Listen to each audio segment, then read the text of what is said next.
Yesterday, while I was out getting lunch, I came across this little kid. I found out he was 15 years old. The kid saw me. He immediately approached me and he said to me, "Excuse me, do you work at this alternative school?" The name of the school is Whitten Rogers. He asked me, "Do you work at Whitten Rogers?" And I told him, "No, I don't." He said, "Well, I saw you on a flyer for Whitten Rogers." Well, earlier this year, I spoke at Whitten Rogers. I went to Whitten Rogers to speak to the kids. And I told him that. He said, "Okay." He said, "I'm sorry, but the only reason I stopped you is I just want to get in school. And I was wondering, could you help me? I just want to go to school." And I asked him, "How long have you not been in school?" He said, "I haven't been in school for a couple months now." And for some reason, I guess he was kicked out of school. He told me he was 15 years old. I asked him, "What grade are you in?" He said, "Man, I'm in the 7th grade." He's supposed to be in the 9th grade, but he's in the 7th grade. And I could see in his eyes, this kid seemed to really just want to go to school. And he told me that, "Man, thank you for your help. Thank you for your help." He said, "Thank you for your help because I told him I'm going to make a phone call and see what I could do." I got on the phone, I called the sister that I know that works at Whitten Rogers. I wasn't able to reach her at the time, but I told him to take my number. I told him to call me. He said his phone wasn't on, but when he gets somewhere that there was internet, that he would give me a phone call. I took his number. And it made me think about me. It made me think about you and us. How often we see little kids walk around like this little kid. He had his pants sagging. He had his boxers showing. He had his hair twisted up. And I know a lot of us say we don't like to see the kids with their pants sagging. We don't like to see kids with their asses out. But if a kid is out there and they need your help and you don't help them, and you don't like to see them with their ass out, that kid is ass out. If he pull his pants up to here, like Dr. Martin Luther King used to wear his pants, he is ass out. And you worry about his ass being out because he has his pants pulled down so low. But you won't help. You won't offer to help the kid. You just want to badger the kid. You want to tell him, "Pull your pants up." When I grew up, we couldn't do that. Do you know what that means to have your pants pulled down like that? In prison, the prisoners wear their pants down low like that to offer other prisoners their ass. This is a signifying that they're gay and this and that. We badger the kids. We badger the kids. When we see them doing something wrong, we have so much to say. But how often do you see a kid that's in need and you offer to help? You offer your opinion. You offer your badgering. You offer your beatdown. Well, how often do you offer to help? Just offer to help. How often do you see a kid that's not in school, as opposed to saying under your breath or speaking to one of your friends saying that he's not in school? What the hell he doing out of school? When you call him over and ask him, "Why aren't you in school?" And whatever they tell you their reason is, if it's something that you can do to help, you will help. Sometimes kids don't go to school because there's so much peer pressure on a child to go to school, man. It's a lot of peer pressure on a kid to go to school fresh, with clean clothes, with nice clothes, or they get badgered by each other. He may just need a pair of shoes or a couple outfits. How often do you ask the kid what's the reason? And if it is because he needs some clothes, how many times have you went to the store to bought them a pair of sneakers, to buy them a couple pair of jeans and some t-shirts, some clean underwear? But you badger. You say to yourself to make yourself feel better. When we grow up, we couldn't do that.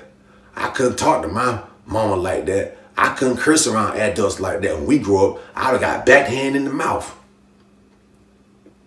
As if when you grow up, things were so wonderful. As if when I grew up, things were so wonderful. As if we didn't go to jail. As if we didn't sell drugs. As if our generation didn't smoke drugs, didn't get high, didn't do all of the things that these kids are doing today. We did all of the same shit. As if you turned out so wonderfully. You ain't got no record. You ain't never been to jail. You ain't never been high. You ain't never tried drugs. I remember reading back in the 50s when rock and roll came out. The parents looked at rock and roll as if it was demonic. That was devil music. I can remember a time reading when women, if they wore pants instead of dresses, they were looked at as if they were demonic. It was satanic. It was something wrong with that. But today, women wear pants. Today, we listen to hip hop. In our era, we listen to rap. But these kids, their music is a little different. Their dress code and the things that they do is a little different. Just like our way of living was a little different from our parents. But we demonize the kids as if they're doing something so different because they're on Instagram every day, because they're on Facebook every day. As if Facebook would have been around and Instagram would have been around and the computers and Fortnite and the video games would have been around, as if we would not have indulged in those things. We're not being honest. We're not being honest. And because we're not being honest, we're selling our kids out, man. We're selling our kids out. Think about this. You take two students, me and you. We put them in different classrooms. If you're a black male like me, they put you in the classroom with a black man as the teacher. They put me in the classroom with a white female as the teacher. If you do the things that we normally do in our everyday interactions, the way we play, the way we joke, the way we kid around, sometimes we call each other out of name. Sometimes we say the most harsh things to each other. If you do that in your classroom and the teacher catches that, the teacher may say stop. The teacher may even chuckle and find it funny, but tell you guys, hey, calm down. It's time to get to work. It's time for us to do what we got to do, because he understands that's the way we play. He understands our culture. He's been there before. But in my classroom, what is my experience going to be if I have a white female teacher? If me and my friends play around the way we play around at the crib, and we say the things that we say to each other at the crib, she is gonna find that intimidating. She may think that she is in danger and everyone else in the classroom is in danger. She's gonna respond a lot differently than that black male teacher will respond. Both of us may even get expelled from school. We're gonna go to the principal's office. We're gonna get in trouble. We're gonna be seen as troubled kids because she does not understand our culture. So we depend upon other people to understand our culture. And them not understanding our culture gets us in a lot of trouble. How in the hell are our kids gonna get past the things that they have to get past in this society when you as parents and uncles and aunts and elders don't understand our damn culture? Stop beating the kids up, bruh. Because if you did stop beating the kids up and the kid did have a problem and you came in to rescue as an adult, as a parent, you came in to rescue this kid, or you came in to help this kid, when the kid did do something wrong, it would be a lot more easy for them to take constructive criticism from you when they know in their hearts that you got their back. I remember when this man or this woman helped me out. So when he or she says, boy, pull your pants up, I might just pull my pants up instead of turning to you and giving you a look like, fuck you. You ain't my mama. You ain't my daddy. ain't even no real woman, a real man, and you not. You ain't no real man, and you ain't no real woman. Just like I ain't no real man. If I see our kids in dire need, and I sit back and talk shit and don't offer no help, we gotta help ourselves, man. We gotta do for us. That's why last year, God bless this young man's soul. God bless his soul. That's why last year, when Extension passed away, and I made the video and I said that was my son, all of y'all got up in arms. People sent me vicious messages by telling me that ain't your son, you telling a lie. And they missed the whole message. When I said that was my son, I meant that all children, all these kids are our kids. And we have to be there for them. I don't mean biologically.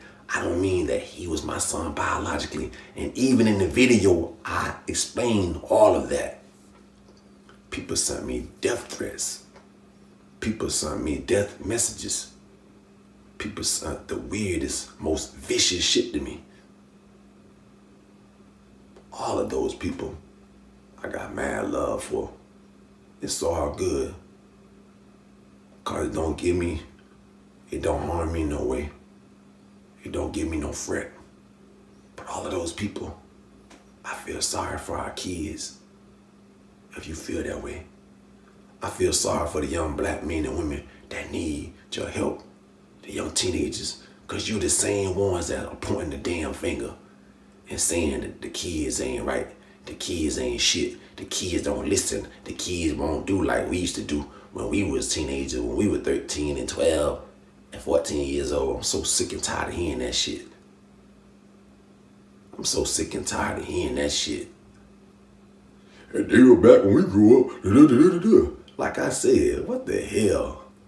As if your childhood was so damn perfect. As if your childhood was so damn perfect. Like you're such a healthy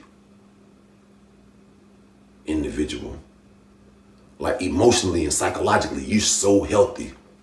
If you were that damn healthy, we wouldn't have this damn problem. Because you the damn parent. You the damn grandparent. You and I are that. We want to blame the orange for being so damn bitter. But what about the fucking tree? What about the root? You the tree. We the tree. We're the roots. And it's not the fruit fault for not being sweet. It's the fucking root. It starts at the root. It starts at the root. So let's stop badgering our kids, man, and start loving them. And start showing some sympathy and empathy and doing right by the kids. At least with me, please don't tell me how bad the kids are. Don't tell me what the kids do and won't do. Don't say that to me. I don't want to hear it. I don't want to hear it. Especially if you're not doing for these same kids when you say that they need help. Until next time, IMTBOE. I make the best of every day. Damn. And I hope that you are trying to do the same. If you haven't already, please look at the link below, man. The red link below that says subscribe, and become a part of our tribe. Our mission is to do better so we can see better and the world could be better. Peace.